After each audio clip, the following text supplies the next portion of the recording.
भक्तों का मेला, त्याग तपस्या की लड़का लगी।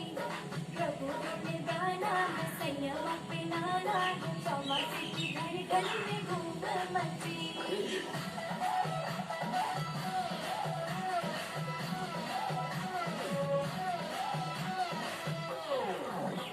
है संतों का कहना धर्म भी है गहना, इसी से तू खुद को सजा ले। मिला है जो मौका तो कर दूर धोखा, धर्म के मरम का मजा ले। है धूम मचाना न कोई है बहाना, पापों को है मिटाना है सबको कमाना।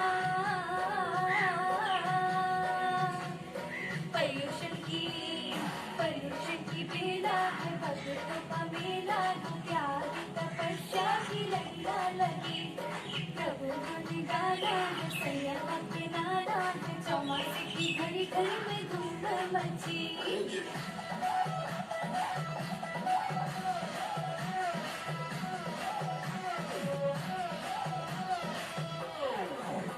भरोसा क्या करता जीवन पल दो पल का, इसी में तू खुद को रमा ले। यही असली धन है वो जितना कम है, कि धर्म से जीना लगा ले। है धूम मचाना ना कोई हो बहाना, पापों को है मिटाना है सबको कमाना।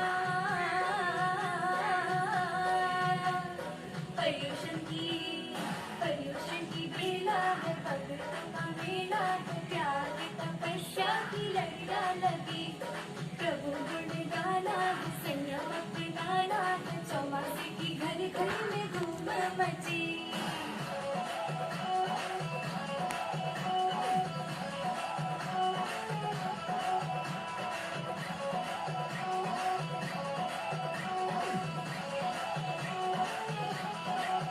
सभी को सादर जय हिंद। मैं कोमल सेठी गुवाहाटी आसाम से आज 10 लक्षण पावन धर्म के अवसर पर उपकार क्लासेस के माध्यम से आप सभी के लिए उत्तम क्षमा धर्म पर आधारित एक नाटक प्रस्तुत करना चाहती हूँ। इस नाटक के माध्यम से हमने ये बताया है कि किस प्रकार हम क्षमा भाव को धारण करके अपने कर्मों की निर्जरा कर सकते हैं। आशा है आप सभी को हमारी द्वारा ये दी गई छोटी सी प्रस्तुति पसंद आएगी। नाटक के दौरान किसी भी पात्र द्वारा किसी भी प्रकार की त्रुटि होने पर आप सभी हमें क्षमा करें। तो चलिए हम चलते हैं हमारी प्रस्तुति की ओर। दुष्टा, ये क्या किया है तूने? कलंकिनी, किसका गर्व है ये? बताओ मुझे, जवाब दो, किसका गर्व है ये? मैं तुम्हारा मुख भी नहीं देखना चाहती। निकल जाओ मेरे घर से इसी क्षण, तुम निकल जाओ मेरे घर से। माता जी, जरा मेरी भी तो सुनो। वह मेरे महल में आए थे, रात्रि मेरे साथ रहे। प्रमाण के लिए यह उनकी अंगूठी है।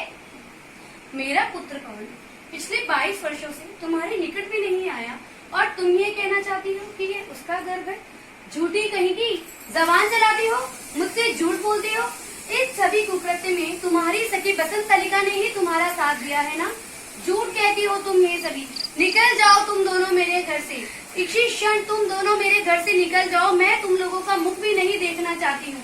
निकल जाओ तुम मेरे घर से। प्रिय अंजना, कितनी दुष्ट है तुम्हारी सासू। पेट में बच्चा है तुम्हारे और तुम्हें घर से बाहर निकाल दिया। कहाँ जाएगी बेचारी तुम गर्व का भार लिए हुए? प्रिय सखी, उन्होंने मुझे 22 वर्ष से छोड़े रखा है। सासू माँ ने मुझे घर से बाहर निकाल दिया। इसमें किसी का भी दोष नहीं। जो मैंने किया है वो मुझे भोगना ही होगा। पिछले जन्म में अवश्य ही मैंने कोई बड़ा पाप किया होगा, तभी तो मुझे उसका फल मिल रहा है। मुझे किसी के प्रति भी रंज भी रोष नहीं। जंगल में अंजना व बसंत तलिका चलते हुए जहाँ देखी शिला पर नग्न दिगंबर साधु, दोनों चल पड़ी उसी और अपने प्रश्नों का उत्तर लेने के लिए। महाराज श्री, ये मेरी सखी अंजना है, जो गर्भवती है बेचारी। 22 वर्षों से पति से छोड़ी हुई है। सासू ने झूठा लांछन लगा के घर से निकाल दिया है। क्या अपराध किया है इस बेचारी ने? जो किसी पर पड़ती है वह सब उसके किए कर्मों का ही फल होता है। अंजना ने भी पिछले भाव में अपनी सोच से क्रोधित होकर उसके चित्तालय से 22 पल के लिए जिनेंद्र देव की प्रतिमा हटवा दी थी और उसे भगवान के दर्शन से वंचित कर दिया था। उसी का ही यह फल है, 22 वर्ष का पति वियोग। तो महाराज श्री, क्या इसके दुखों का कभी अंत होगा या नहीं? क्या पापी जीव पल रहा है इसके गर्भ में? हाँ, क्यों नहीं, चिंता न करो। इसके गर्भ में बहुत पुण्यात्मा जीव है जो इसी भव से मुक्ति को प्राप्त करेगा और अब इसके पति का भी मिलन शीघ्र ही हो जाएगा। और यह सब भी इसके पूर्व कर्म का ही फल है, क्योंकि इसने जिन प्रतिमा जी को हटाकर बहुत दुख माना, पश्चाताप किया, पुनः प्रतिमा जी को उसके ही चित्तालय में विराजमान कर दिया था। अंजना व बसंत तिलका अपने स्थान को लौट आई और देखा बसंती, क्या कहा महाराज ने? जो भी हमारा अच्छा बुरा होता है वो सब हमारे किए कर्मों का ही तो फल है।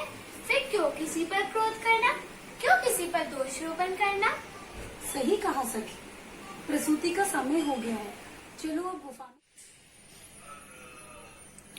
अंजना ने तेजस्वी बालक को जन्म दिया। हनुद्वीप का राजा प्रतिमूर्य अंजना का मामा विमान में इधर से जा रहा था। विमान अटका, नीचे उतरा, उन्हें अपने नगर अपने साथ में ले आया। अंजना का पति पवनजय युद्ध से घर लौटा। उसने सब सुना और अंजना को ढूंढते ढूंढते निकल पड़ा। ढूंढते ढूंढते पहुंच गया हनुद्वीप, अंजना से मिला और अंजना, मुझे क्षमा कर दो। मैंने तुम्हारे साथ क्या क्या अत्याचार नहीं किया। तुमने मुझे बोला, मैंने मुंह फेर लिया। 22 वर्षों तक तुम अकेले तड़पने के लिए छोड़कर चला गया। यही नहीं, मेरे कारण तुम्हें घर बार छोड़ना पड़ा, जंगल में नाना प्रकार के दुख सहने पड़े। ये कैसी बातें करते हो आप? इसमें आपका लेश मात्र भी दोष नहीं है। दोष है तो मेरे कर्मों का। अब छोड़ो इन सब बातों को। इस प्रकार कठिन विपत्तियों के आने पर भी अंजना ने रंच मात्र भी क्रोध नहीं किया। उसने जरा भी क्रोध नहीं किया, सिर्फ और सिर्फ क्षमा धारण करती रही। कारण सिर्फ एक ही था, क्योंकि पंडित ज्ञानांतराय जी के शब्दों में अगर हम कहें तो उसका मतलब है कि हमें क्रोध को जीतना है। इसलिए सिर्फ ये सोचे, तेग कर्म पूरब किए खोटे, सहे क्यों नहीं जिए रा। कहानी के पात्र कुछ इस प्रकार हैं।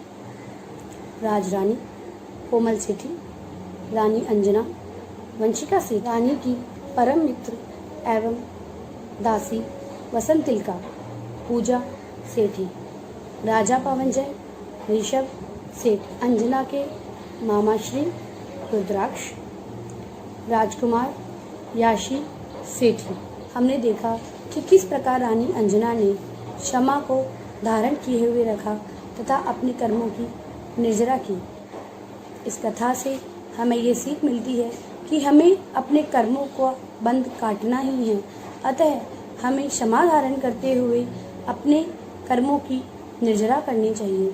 आशा है आप सभी को हमारी यह प्रस्तुति पसंद आई होगी। जय जिनेंद्र।